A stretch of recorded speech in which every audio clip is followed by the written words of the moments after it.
எடப்பாடியார் போன்று சரணம் பாடி விட்டு போகக்கூடியவர்களை வைத்து எப்படியாவது RSS கும்பல், எப்படியாவது மதவெறி கும்பல், எப்படியாவது பதவியை பிடிக்க வேண்டும், நேரடியாக வரவில்லை என்று சொல்ல கொண்டால் அவர்கள் கற்றுக்கொண்டு போவதற்கு பதிலாக இவர்கள் டெல்லிக்கு போய் தமிழ்நாட்டை விற்றுக் கொண்டு வரலாமா என்று பார்க்கிறார்கள். அதற்கு இடம் தராமல் இருக்க போட்டிதான். அதனுடைய விளைவுதான் இதை நன்றாக சிந்தித்தார்.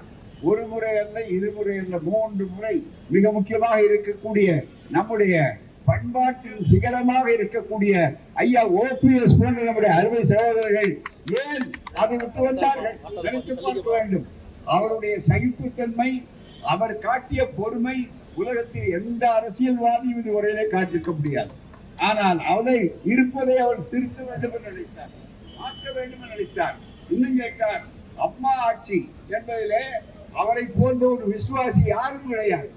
என்னிடத்திலே எனக்கு அந்த அம்மையார் நேரடியாக பேசி இருக்கிறார். OPS அவர்கள் சந்தித்த நேரத்திலே சொன்னார்கள், தவறு இல்லை, அவரை நம்பலாம் என்று சொல்லக்கூடிய அளவிற்கு இவரை நம்பி கெட்டவர்கள் யாரும் கிடையாது. அப்படிப்பட்டவர் இன்றைக்கு இந்த அணியில இருந்து உதய சூரியனுக்கு ஓட்டு கேட்கிறார் என்றால் முழுக்க முழுக்க எது கொள்கை அணி என்று பார்த்து அந்த கொள்கை அணியில இருந்து அந்த கொள்கையை காப்பாற்றுவதற்கு அவர் போர் வீரராக, போர் தளபதியாக இன்றைக்கு வந்திருக்கிறார்கள். ஆனால் என்ன சூழ்நிலை நன்றாக நினைத்து பார்க்க வேண்டும். அவர் மிகப்பெரிய அம்மா என்று சொன்னார். இன்றைக்கு எம்ஜிஆர் அண்ணா இல்லை, எம்ஜிஆர் இல்லை, அது மட்டுமல்ல திராவிடமும் இல்லை. அதற்கு மாறாக என்ன செய்கிறார் சொன்னால் கடைசியில அம்மா பேர்ல கூட சில பேர் கட்சி வச்சிருக்காங்க. ஆனா அவர்கள் எல்லாம் அம்மா என்ன சொன்னாங்க அதை எண்ணி பாருங்க. மிக முக்கியமாக அவர்களை சொல்லும் போது ஒரு கேள்வி கேட்டார் எல்லாத்திலையும் தைரியமா. அந்த அம்மா சிம்மம் மாதிரி கட்சி சொன்னார்கள், மோடியா இந்த லேடியா என்று கேட்டாங்க. இப்ப என்ன ஆயிடுச்சுன்னு சொன்னால் எடப்பாடியார் எப்படி ஆக்கி விட்டார்னு சொன்னால் அமித்ஷா பார்த்து டெல்லிக்கு ஓடியாங்கிறார். டெல்லிக்கு உடனே போய் அங்க இருக்கக்கூடிய சூழ்நிலையிலே அவர் அங்கு வருகிறார். இவரை 10 மணி நேரம் காக்க வைத்து அங்கே உத்தரவு போடுகிறார் சொன்னால் தமிழ்நாட்டை இப்படி ஒரு கட்சியை அடகு வைத்து அந்த இயக்கம் 31 ஆண்டுகள் ஆட்சி புரிந்த ஒரு ஆட்சி, 31 ஆண்டுகள் பெருமை இருந்த ஒரு இடத்தை அடையாளம் தெரியாமல் ஆக்குகிறார்கள். இல்லை, நான் தான் முதல்வர், அடுத்தபடியாக நான் முதல்வராக வருவேனா என்று அவர் கனவு கண்டதான். ஆனா அவருக்கு பீகார் முன்னால் இருக்கு. நல்ல ஞாபகத்தில் வைத்துக் கொள்வது. இதே மோடி சொன்னார், ஐயோ நீங்க நினைக்காத நிதிஷ்குமார் தான் பீகாருக்கு முதல்வர், யாரும் சந்தேகப்பட வேண்டாம். அவரும் பைத்தியக்காரத்தனமா நம்பினார். அதுதான் மிக முக்கியம். ஆனா இன்னைக்கு நிதிஷ்குமார் முதல்வராக இருக்கிறாரா, அதை விட கதி மோசம் இருக்கும்.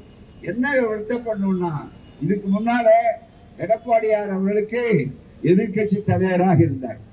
இவர் சுலபத்துல அவர்களுக்கு அந்த வாய்ப்பு கொடுக்க கூடாது, துணைத் தலைவர் வாய்ப்பு கொடுக்க கூடாது என்றெல்லாம் கூட நினைத்து சென்றார்கள். இன்னும் கேட்டால் நன்றி உணர்ச்சி இருக்குமே, ஆனால் அந்த ஆட்சிக்கு ஆபத்து வந்த போதெல்லாம் தன்னை தியாகம் செய்து அதை விட்டுக் கொடுத்து காப்பாற்றிய ஒரு அற்புதமான ஒரு கொள்கைக்கு அன்றைக்கு இந்த இயக்கத்துக்காக அவர்கள் இருந்தவர்கள் தான். அவர்களையெல்லாம் விட்டுவிட்டு இன்றைக்கு நீங்கள் யாரை நம்புகிறீர்கள்? அமித்ஷாவை நம்புகிறீர்கள், மோடியை நம்புகிறீர்கள். நாமினேஷன் போடும்போது கூட நீங்கள் எங்கே போகிறீர்கள் என்றால், இப்போது இவருக்கு நாமினேஷன் போடும்போது மிக முக்கியமாக எதை செய்வார்கள் என்றால், தோழர்கள் வருகிறார்கள், கூட்டணி தோழர்கள் வருகிறார்கள், ஆதரவு தரக்கூடிய பெருமக்கள் வருகிறார்கள். ஆனால் இன்றைக்கு அவர்களுக்கு போகும்போது யார் வருகிறார் என்றால், யாரோ ஒரு பம்பாயில இருந்து வர்ற முதலமைச்சர் வர்ற, அவர் யாருன்னு இவருக்கு தெரியாது, இவர் யாருன்னு அவருக்கு தெரியாது, இவங்க 2 பேரும் யாருன்னு மக்களுக்கு தெரியாது. அதுதான் மிக முக்கியமான அளவிற்கு. அப்படிப்பட்டவரை நம்பிக்கொண்டு இன்றைக்கு கட்சியை கொண்டு போய் நீங்கள் விட்டு விட்டீர்கள். அப்படிப்பட்ட அளவிற்கு உங்களை என்ன செய்ய போகிறார்கள்? இதுவரை நடந்தது என்ன? மகாராஷ்டிரத்தில் நடந்தது என்ன? அதே மாதிரி ஹரியானாவில் நடந்தது என்ன என்று எண்ணி பார்க்க வேண்டும். ஆகவேதான் நிச்சயமாக சரியான முடிவெடுத்து அவர்கள் சொல்லி இருக்கிறார்கள். அவர்களுக்கு ஒன்றே புரிந்து விட்டது நண்பர்களே, இது பூச்சாண்டி காட்டுகிறார். ஐயோ கடன் தொகை என்ன? யாரும் அரசாங்க பொருளாதாரத்துல கடன் வாங்குவது என்பது இருக்கிறது, அது சாதாரணமானது அல்ல. அது இயல்பானது. அதுதான், அதுக்கு ஒரு அளவு இருக்கு. உதாரணம் உங்களுக்கு சொல்லுகிறேன். அதாவது ஒன்றிய அரசு கடன் வாங்காமல் இருக்காங்களா, மோடி அரசு கடன் வாங்காமல் இருக்கிறார்களா? இதுவரையிலே கடன் 200 லட்சம் கோடி கடன். ஒரு ஆண்டுக்கு மோடி அரசு ஒரு வட்டி 13 லட்சம் கோடி கட்டியிருக்கிறது. நீங்கள் பார்த்து தமிழ்நாட்டை பார்த்து ஆகா தமிழ்நாடு திவாலாக போகிறது என்று ஒரு கோயல் என்ற கோயபில்ஸ் பேசுகிறார். நன்றாக நீங்கள் நினைத்து பார்க்க வேண்டும். ஒன்றிய அரசுடைய மொத்த வருவாயில் வட்டி மட்டுமே 34%. இந்தியா கட்டும் வட்டியை விட தமிழ்நாட்டினுடைய மொத்த கடன் தொகை குறைவு. அது மட்டுமல்ல, ராஜ்பாய் இருந்த போது அவருக்கு ஒரு அறிவு நாணயம் அவர் சொன்னார், அந்த பொதுத்துறை நிறுவனங்கள் இருக்கிறத அந்த பொதுத்துறை நிறுவனங்களை விற்றுக்கொண்டே வருவதுதான் பாஜக. பொதுத்துறையே இருக்கக்கூடாது என்பது அவருடைய கொள்கை. அதே நேரத்தில் இன்னொரு கொள்கை, தனியார் முதலாளிகள் அம்பானிகள், அடானிகள், டாட்டாக்கள், பிர்லாக்கள் இவைகளெல்லாம் வர வேண்டும் என்றுதான் அவர்கள் உற்சாகப்படுத்துவதற்குரிய கொள்கை. அந்த கொள்கை அடிப்படையிலே அவர்கள் வந்தார்கள். தயவு செய்து இன்றைக்கு எண்ணி பாருங்கள், இந்தியாவிலே இருக்கிற துறைமுகங்கள் யாராவது டெல்லி அரசிடம் இருக்கிறதா? இல்லை. யாரிடம் இருக்கிறது? அதானியிடம் இருக்கிறது. அந்த துறைமுகங்கள்ல இருந்துதான் இங்கே மிக நாகரிகர்கள் மிகப்பெரிய அளவுக்கு இந்த போதைப் பொருள்கள் எல்லாம் கோடிக்கணக்கிலே இறக்குமதியாகும். அதை மறுக்க முடியாது. அதே போலத்தான் விமானங்கள் யாரிடத்திலே இருக்கிறது? புத்தகை என்ற பெயராலே மிகப்பெரிய அளவுக்கு விற்று சலுகை விலையில, அடிமாட்டு விலையிலே அவர்களை விற்றிருப்பது டாட்டாவிடம் இருக்கிறது. ஒரு சின்ன உதாரணம், உலகத்தை தெரிந்து கொள்ள வேண்டும். சின்ன நாடு, அதாவது குவைத் போன்ற நாடு அல்லது சிங்கப்பூர் போன்ற நாடு, அவைகளெல்லாம் தனி விமானம் நடத்துகிறார்கள்.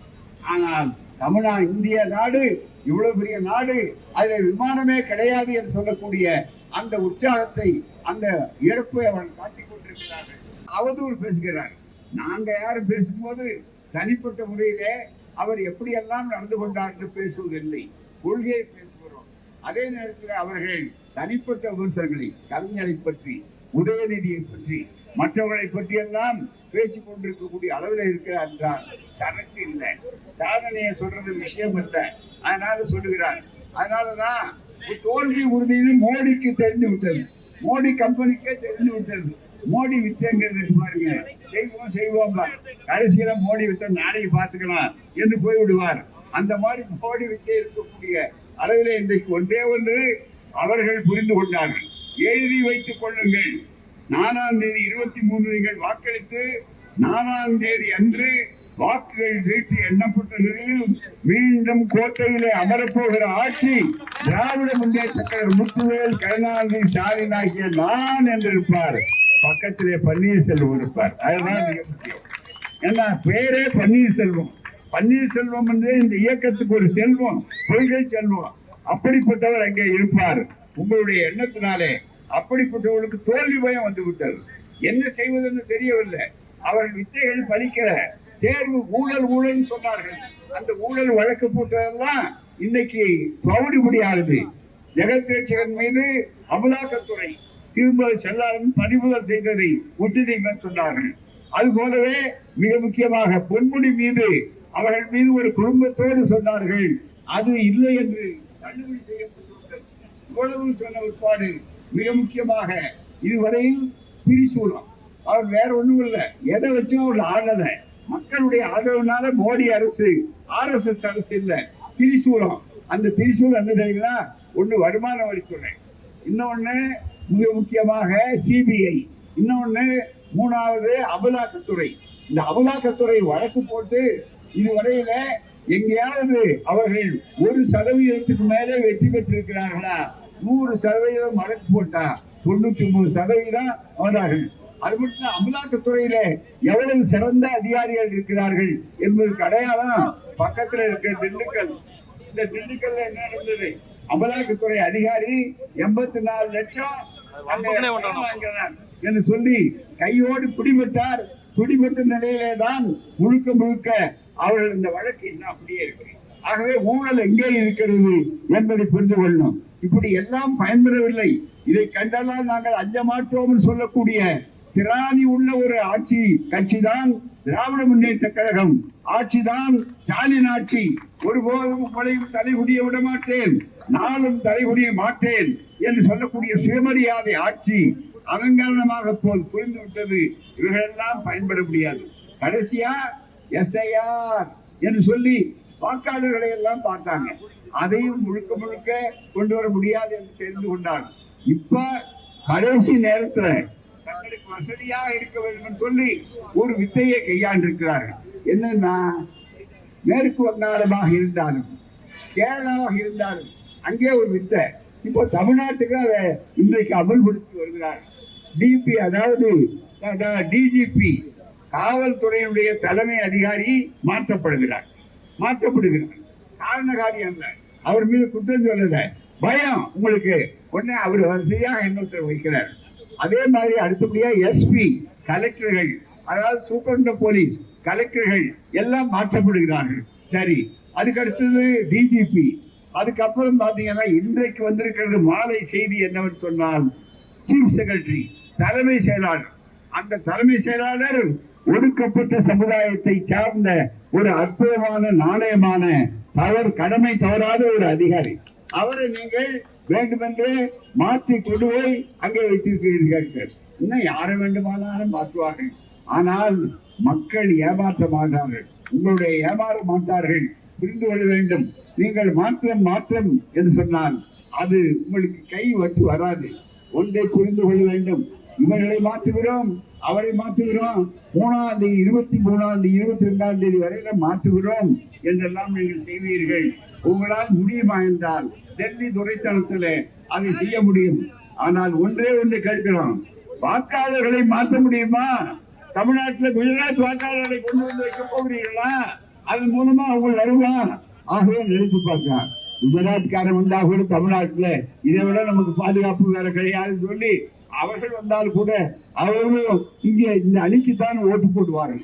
அதனாலதான் நண்பர்களே உங்களுக்கு சொல்லுகிறோம், இந்த ஆட்சி வர வேண்டும். வந்து மீண்டும் ஸ்டாலின் தான். அதுவும் ஒரு குறிப்பாக முன்பு அவர்கள் இருந்த இடத்துல யார் யாரெல்லாம் இருக்கார்களோ அவர்களெல்லாம் இந்த அணியில இருக்கிறார். இந்த அணி ஒரு சிறப்பான கொள்கை கூட்டணியாக இருக்கிறது. மதச்சார்பற்ற அணி. இங்கே மதக்கலவர்கள் கிடையாது. இஸ்லாமியர்களா, கிறிஸ்தவர்களா, மதமற்றவர்களா, இவர்களா அவர்களா என்று கிடையாது. எல்லோரும் சகோதரர்களா. காரணம் என்ன? யாரும் ஊரே யாவரும் கேளீர், பிறப்புக்கும் எல்லா உயிருக்கும். இது திராவிட தத்துவம்.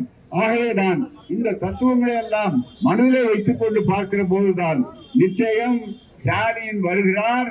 அது உறுதி செய்யப்பட்ட எண்ணிக்கை. இந்த ஆளுங்க அணி, டெல்லி அணியினுடைய போக்கு இருக்கிறது. அதுவே அவர்கள் எவ்வளவு பயந்து போயிருக்கிறார்கள், எவ்வளவு அச்சப்பட்டிருக்கிறார்கள் என்பதையெல்லாம் புரிந்து கொண்டு நீங்கள் இருக்க வேண்டும். எனவே தாய்மார்களே, பெரியோர்களே, நண்பர்களே, வாக்காளர் பெருமக்களே, உங்களுக்கு ஒன்று சொல்லுகிறேன். நேரம் அதிகமாகிவிட்டது. என்னவென்று சொன்னால், எனக்கு வயது 93. இந்த வயதிலே நாங்கள் அடைய வேண்டிய அவசியம் என்ன? நீங்கள் நினைத்து பார்க்கணும். திராவிட கழகம் மற்ற கட்சிகளுக்கெல்லாம் சீட்டு உண்டு, எங்களுக்கு சீட்டு கிடையாது. ஏன்னா நாங்க எந்த பஞ்சாயத்து போர்டு கூட நிக்க மாட்டோம். நீர்னா கட்சியை விட்டு நீக்கிடுவோம், அவ்வளவுதான். அப்படிப்பட்ட ஆட்கள். உங்களுக்கு என்ன கவலை? ஒரு ஸ்டாலின் முதலமைச்சராக வேண்டும் என்று சொன்னால் ஸ்டாலினுக்காக அல்ல, ஒரு OPS அவர்கள் மீண்டும் அங்கே போக வேண்டும் என்று சொன்னால் OPS என்ற ஒரு தனிமனிதருக்காக அல்ல, இந்த சமுதாயம் வாழ வேண்டும். நம்முடைய சமுதாயம் உங்களுக்காக, உங்கள் பேர பிள்ளைகளுக்காக. அவர்கள் படிப்பு இருக்க வேண்டாமா? அவர்கள் IPS ஆக வேண்டாமா? அவர்கள் சமூக ரீதியை பெற வேண்டாமா? லாபம் பெற வேண்டாமா என்பதற்காகத்தான் இந்த பணி செய்து கொண்டிருக்கிறோம். ஆகவே தெளிவாக உணருங்கள். எனவேதான் நமக்காக அல்ல, எங்களுக்காக அல்ல, சுயநலம் அல்ல. இந்த தேர்தல் வெறும் 5 ஆண்டு தேர்தல் அல்ல, அடுத்து பல தலைமுறைகளை உங்கள் முடிவுகள் நிர்ணயிக்க போகின்றன. அந்த தலைமுறை தேர்தல், தலைமுறையை காப்பாற்ற வேண்டும். நம்முடைய இனம், நம்முடைய தலைவர்கள் பெற்று தந்த வகுப்புரிமை, சமூக நீதி, சமத்துவம், பெண்களுக்கான உரிமைகள், இந்த வாய்ப்புகள், இது அத்தனையும் வேறு அணி வந்தால் நிச்சயமாக அது கிடைக்காது. அது வடநாட்டிலே பார்க்கிறோம். ஆகவே வர வாய்ப்பு கிடையாது. எனவே நான் உங்களுக்கு சொல்லுகிறோம், நன்றாக முடிவெடுங்கள். உச்சனை மனுங்கள். தனி நபர்கள் முக்கியம் அல்ல, தத்துவங்கள் மிக முக்கியம். கொள்கைகள் மிக முக்கியம். அந்த அடிப்படையிலே பார்க்கும்போது அதுபோன்று 23ஆம் தேதி அன்று மிகப்பெரிய அளவிற்கு நீங்கள் எல்லோரும் தவறாமல் வாக்குச்சாவடிக்கு செல்லுங்கள். அங்கே பார்க்கும்போது வரிசையாக ஏற்கனவே நீங்கள் பயிற்சி பெற்றவர்கள், உங்களுக்கு தெரியும். அங்கே பார்க்கிற போது வரிசையாக பாருங்கள். அதிலே ஓ பன்னீர்செல்வம் அவர்கள் என்ற அந்த பெயர், அதுக்கு நேர உதயசூரியன் சின்னம் இருக்கும். அதுல பார்த்து நிதானமா தாய்மார்கள் உட்பட பொத்தான அழுத்துங்க. எது உதயசூரியன்னா சரியா அழுத்துங்க. உடனே விரலை எடுத்துடாதீங்க. அது விளக்கு எரியிற வரையில அழுத்திட்டு.